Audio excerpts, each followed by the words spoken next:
আসসালামু আলাইকুম। হ্যাঁ এভরিওয়ান, সবাই কেমন আছেন? আলহামদুলিল্লাহ, আপনাদের বোন কণা ভালো আছে। আর নতুন একটা ভিডিও নিয়ে আপনাদের সাথে হাজির হলাম।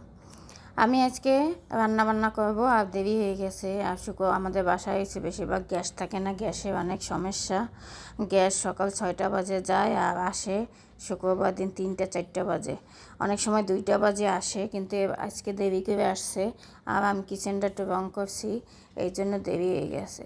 এই জন্য বাজারও করতে পারি না। বাজারে যেয়ে দিয়ে ভালো মাছ টাছ নাই, আর অনেক ভিড়, তাই বাজার করি নাই। এখন এই এক সপ্তাহ সুদা মুদা খাবো। যাই হোক, সুদা মুদা বলতে এটা তেলাপিয়া মাছ আছে অনেক বড়, ওইটা রান্না করবো ফুলকপি দিয়া। আর আলু পাতাকপি ভাজি করব।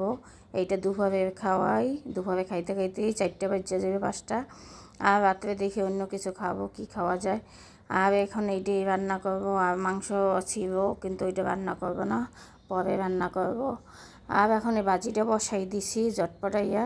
আর প্রচুর গরম, মানে এত পরিমাণে যে গরম লাগতেছে, কেন মনে হয় বৃষ্টি আসবে। আর আমি ভাজিটা তাড়াতাড়ি পাতাকপি আর ফুলকপিটা বসাই দিলাম। আর আমি শুকনো মরিচ দিয়ে পাতাকপি ভাজি করি, আর আমার কাছে খাইতে খুবই মজা হয়। আর এই সিজনে পাতাকপি ফুলকপি আমার কাছে তো ভালোই লাগে শীতের চেয়ে। আর শীতে অনেক বেশি থাকে। আর ছোটো ছোটো ফুলকপিগুলো রান্না করবে মাছ দিয়ে, খুবই খাইতে মজা। যাই হোক, আমার কিচেনটা অনেক আলহামদুলিল্লাহ, আমার কিচেনটা অনেক সুন্দর হয়েছে। আমার নিজের কাছেই এখন অনেক ভালো লাগে। আগে কেমন ছিল আমাদের বাড়ি, এভাবে সবসময় বলতাম রং করে দিত না, টাইলস বসাই দিতে গেছি, বসায় না, জানি না সে, তারপর বসায় না। যাই হোক, তারপর আমরা নিজেরা টাকা খরচ করে সব কিছু করে নিচ্ছি। আমি এই রং করছি, আমি সুন্দর রং করতে পারি, দেখেন কত সুন্দর হয়েছে। আর আমি আপনাদের সাথে রান্নাটা, এই যে প্রতিদিন কী রান্না করি এইটাই শেয়ার করি, কোনো রেসিপি না, সবাই কম বেশি এই ভাজি ভুজি করে খাইতে পারে। আর আমি পাতাকপি ভাজিটা হয়ে গেছে, এখন আমি মাছটা ভাজা ফুলকপি দিয়ে রান্না করব, আলু দেবো আর টমেটো ছিল, কিন্তু দেই নেই। তো গরমে অস্থির হয়ে গেছি, মনেও থাকে না ফ্রিজ থেকে বাইর করতে। যাই হোক, মাছটা আমি এখন ভাজতে আছি, মাছটা ভাজা হয়ে বসাই দেবো। আর এইটা তো দেখতে ভিডিওতে দেখা যায় কত শর্টকাটে, কিন্তু কত টাইম লাগে রান্না করতে, তো সবাই বুঝেন। আর এই যে মাছটাও ভাজা হয়ে গেছে, একটু কড়া করে ভাজে নিচ্ছি। এখন আজকে পেঁয়াজ টিয়াজ কিছু বাড়ি নেই, কাটা পেঁয়াজ দিয়েই রান্না করবো। আর ফুলকপিটাও একটু ভাজে নিব, হবে স্বাদ লাগে। আর ফুলকপিতে একটু তোল দিলে সবচেয়ে মজা হয়। আর সবসময় ফুলকপিতে একটু বেশি তোল লাগে। আর ইদানিং আমি একটু তোল বেশি পড়ে যেতেছে হাতে, এই গরমের জ্বালায় দিক পেই না। এই জন্য কাটা পেঁয়াজ দিয়ে দেবো। আর জিরা বাটা দেবো, একটু রসুন বাটা দেবো, একটু হলুদ, একটু মরিচ। এইটাই আমার সিম্পল রান্না। আর আমি আদা খাই না কোনো মাছে। আমি সবসময় বলি আমরা মাছে আদা খাই না, কোনো মাছেই আদা খাই না, বড় হোক আর ছোটো হোক। আমি আদা খাই না, সবসময় পেঁয়াজ বাটা, রসুন বাটা, জিরা বাটা। আর আমার জিরা তো থাকবেই, ধনিয়া পাতাও থাকবে। আমার এই রেসিপির মধ্যে এই দুইটা জিনিস কমন। আমি এই দুইটা জিনিস না দিলে আমি তরকারি খাইতে পারি না।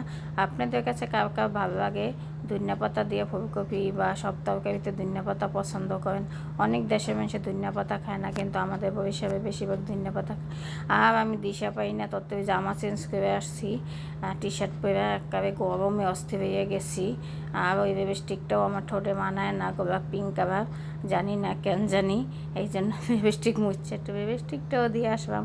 যাই হোক, আপনাদের কাছে আমার আজকে এখন কিচেনটা কেমন হয়েছে কমেন্টে জানাইবেন। আমার রান্না বাড়া আমার দেখায় কেমন। আর এই কিচেনটায় কোনো কিছুই ছিল না, সব আমরা নিজেরা করে নিয়েছি। ওই যে সব কিছু বসাই নিয়েছি নিজেরা। আমার ঘরের মানুষ খুবই ভালো বুঝে, সব কিছু বসাইতে পারে, তার অভিজ্ঞতার কথা কী বলবো। সেও গুণপতি রূপপতি, সব কাজ নিজে নিজে করতে পারে, আলহামদুলিল্লাহ। আর যাই হোক, আবার দেখতে দেখতে আমার মাছটাও হয়ে যাইতে আছে, আমি এখন ধনিয়া পাতা দিয়ে নামাবো। আর হয়ে গেলে ভাত খেতে বসবো, যেহেতু দেরি হয়ে গেছে। আর বাইরে আবহাওয়াটা এখন একটু এত গরম পড়ছে, আমি বুঝতে পারতেছি যে কিছু বৃষ্টি হবে। এর মধ্যে অন্ধকার হয়ে গেছে, ওই যে বাইরে বাতাস ছাড়তে আছে, ঝড় আসবে আর বৃষ্টি আসবে। যাই হোক, এইভাবেই আমি রান্না করি। আর প্রচুর গরমে অস্থির হয়ে যায়, আর গ্যাস থাকে না, কোন কী কষ্ট। আমি একটা মেশিন কিনতে চাই, জানি না কবে কিনতে পারবো, তাহলে দুপুরে খাবারটা শুক্রবার দিন একটু ভালো মতন খাইতে পারবো। আর সবসময় তো রাত্রেই রান্না করি। আর এখন এই দেখেন ধনিয়া পাতাটা দিয়ে দিতে আছে ফুলকপিতে। এভাবেই আমি রান্না করি। আর সবসময় দুইটা তরকারি রান্না করি, আর অনেক সময় 3-4টাও করি। কিন্তু এখন শরীর ভালো না, এত কাজ টাজ কইরা আর মন চায় না আরও অন্য কিছু রান্না করতে। যাই হোক, এইটা দিয়েই হবে, এত খাবার অত খাওয়া যায় না। সবাই কী কী খাইছেন শুক্রবার দিন বলবেন, কমেন্টে জানাবেন। আর আমাদের রান্নাবান্না কেমন তাও কমেন্টে জানাবেন। আর আমার কিচেনটা কেমন হয়েছে, আমার হাতে রং করা, এটা কমেন্টে রাখতে ভুল করবেন না, কমেন্টে জানাইতে। আর অনেক কিছু কথা ভুল হয় ক্ষমা করে দিবেন। আর আপনাদের বোনের পাশে থাকবেন। এই দেখেন তরকারিটা হয়ে গেছে, কত সুন্দর কালার দেখেন, দেখতে যেরকম সুন্দর, খাইতে তো আরও মজা। এখন আমি ভাত খাবো। আর আমার খাওয়াটাও দেখাই, এই দেখেন খাওয়াটা এখন। আর আমি খিদে সহ্য করতে পারি না, আমার খিদে লাগবে আমি পাগল হয়ে যাই। আমার মানে খিদে লাগবে আমি একদম করতে পারি না, না খাইয়ে থাকতে পারি না। আমার রাগ হোক কী হোক, আগে আমি খাইয়ে নেব। আমার খিদা